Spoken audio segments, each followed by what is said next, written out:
ایک مولوی صاحب کی میں تقریر سننا تھا، وہ کہہ رہا تھا کہ داڑھی کیوں رکھنی چاہیے. وہ کہہ رہا تھا کہ داڑھی اس لیے رکھو تاکہ لوگ آپ سے ڈریں. ہم نے حضور کی تعلیمات کو ایسا کر کے پیش کر دیا کہ آج مجھ سے میرا پڑوسی ہندو ڈرتا ہے، دوسرا میرے مسلک کا نہیں ہے، فرقے کا نہیں ہے، وہ بندہ ڈر رہا ہوتا ہے. اگر ایک ایسا شخص ڈرتا ہے کہ جو مجھ سے میرے نظریے سے ایگری نہیں ہوتا تو میرے سامنے اپنی بات نہیں کر سکتا. السلام علیکم ورحمۃ اللہ وبرکاتہ.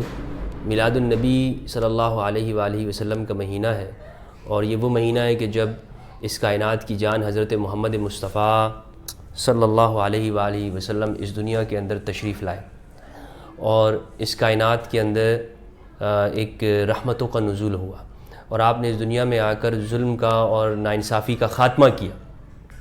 قرآن مجید میں آپ صلی اللہ علیہ وآلہ وسلم کا تعارف رحمت للعالمین کیا گیا ہے کہ میں نے اپنے نبی کو رحمت بنا کے بھیجا. رحمت وسعت کے معنی میں ہے کہ آپ انسانوں کے لیے وسعت دینے والے ہیں، سب انسانوں کو مشکلوں سے نکالنے والے ہیں. اور قرآن میں یہ بھی بتایا گیا کہ آپ جو پچھلی قوموں کی اندر جو مشکلیں تھیں ان سب مشکلات کو کم کر کے لوگوں پر سے بوجھ ختم کرنے والے ہیں. تو آپ صلی اللہ علیہ وآلہ وسلم کی آمد سے اس دنیا کے اندر ایک خوشیاں ہوتی ہیں.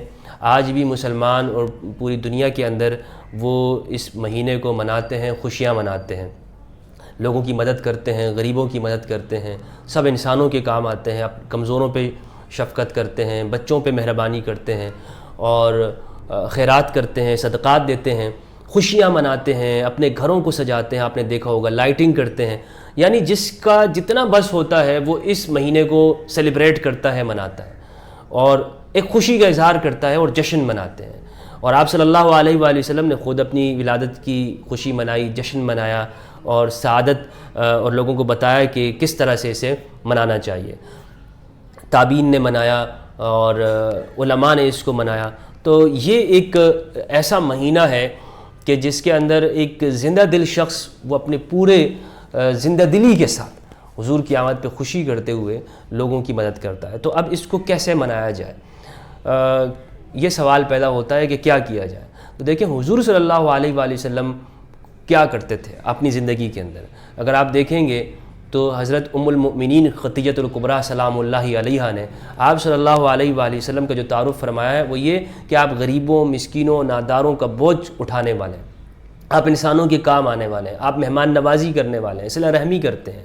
تو آپ کے اندر وہ سارے انسانی اچھے اوصاف اور اخلاق ہیں کہ اگر کسی انسان کو، چاہے اس کو کوئی بھی مذہب ہو، مشکل میں دیکھیں تو آپ درد مند ہو جاتے ہیں، آپ بچوں پہ شفقت کرتے ہیں، آپ جانوروں کے اوپر رحم کرنے والے ہیں. تو آپ کی اس رحمت کی تعلیمات کو آپ انسانوں تک پھیلائیں، سب انسانوں کو بتائیں کہ اپنے نبی کا خوبصورت چہرہ بتائیں. اس مہینے میں کچھ لوگ سیاست کے اندر آ کر احتجاج کی سیاست کرتے ہیں اور روڈوں کو، سڑکوں کو بلاک کرتے ہیں. یہ چیزیں نہیں ہونی چاہیے. اس میں ہم دوسروں کو زیادہ سے زیادہ آسانی دے سکیں جتنا ہو سکتا ہے اپنے ملک کو، لوگوں کو، انسانیت کو، تاکہ نبی کا اچھا پیغام جائے. یہ نہیں کہ ہم لوگوں کو مشقت میں ڈالنے والے ہوں، ان کے اوپر ظلم کرنے والے ہوں، اور ہمارے اعمال وہی ہوں کہ ہم ناپ تول میں کمی کریں، ایک چیز کے اندر ہم 3 گنا 30 گنا بڑھا کر 300 گنا بڑھا کر اس میں فائدہ اور انٹرسٹ رکھیں. یہ ساری چیزیں ہمیں اپنی زندگی سے نکالنی ہوگی.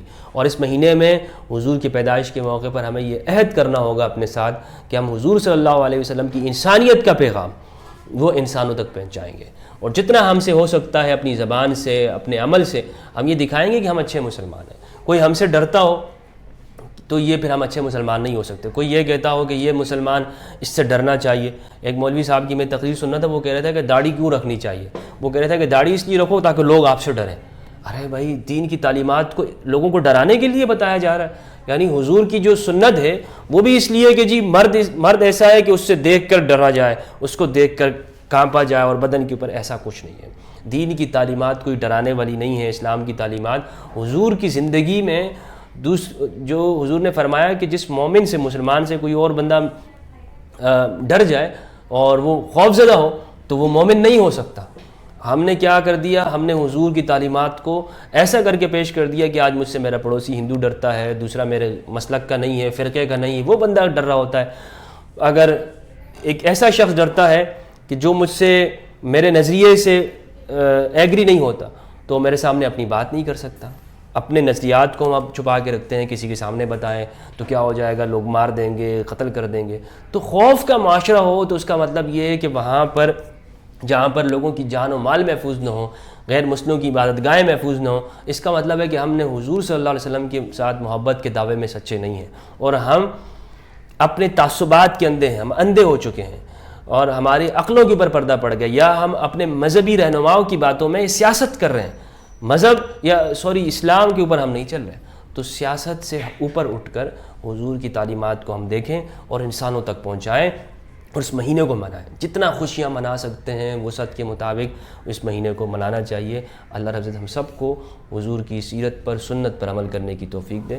والسلام علیکم ورحمۃ اللہ وبرکاتہ۔